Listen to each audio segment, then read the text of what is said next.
with my panel here, Michelle McKinnon, that the idea that Emmanuel Macron was a rock star for a little bit. Remember when they all snickered at Trump when he came to visit and all that? And the president, with all his difficulties, all the controversy, is polling better than any of them. The election's still a long way off.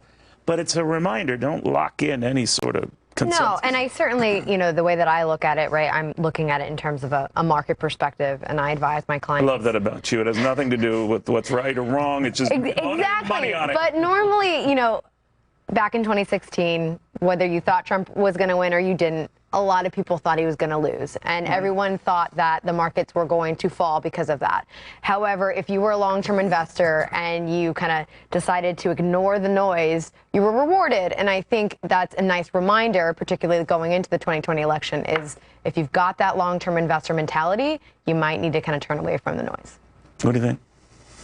Here's what I think is the big underlying thing, how the world has driven an ankle biter world now, right? So it is much easier with direct access to consumers and being able to wire around a political party, as Donald Trump did, to get to do things and try them, to throw stuff against the wall and see if it works, and to watch what happens and iterate at very low costs.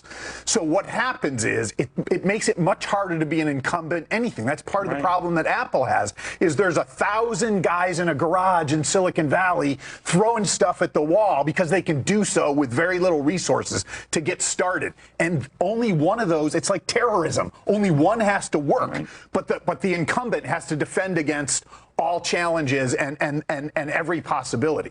And so that is the dominant theme of the internet age, is that challenging is easier. Being an incumbent, whether it's a corporation or a politician, is harder and more dangerous and more volatile. No, that's a good insight. Edward, I was thinking that with the Australian Prime Minister and the President, neither of those guys were expected to be where they are. And yet here they are. I'm just wondering, when you talk to people at the White House and all of that, do they worry about these polls? They worry about all this stuff that could be fleeting? Or? No, I haven't heard worry about the polls. I think the president's secure in his base. From just the feeling I get out of the White House is that he's very secure that farmers are with him, his base is with him. So then they look past the polls. I mean, look what happened to the polls in 2016. No, you're right. AB, that's what they're hanging their hats on, right? Yeah, well, being secure in his base is not likely to be enough if there's an incredibly energized turnout on the left, which Republicans that I talk to are worried about. And so after 2018, they really saw a much broader, deeper coalition come out in a midterm election. That doesn't bode well if you're a Republican for the presidential cycle. The president's base is not the majority. It's not a plurality to win. He needs to register new voters.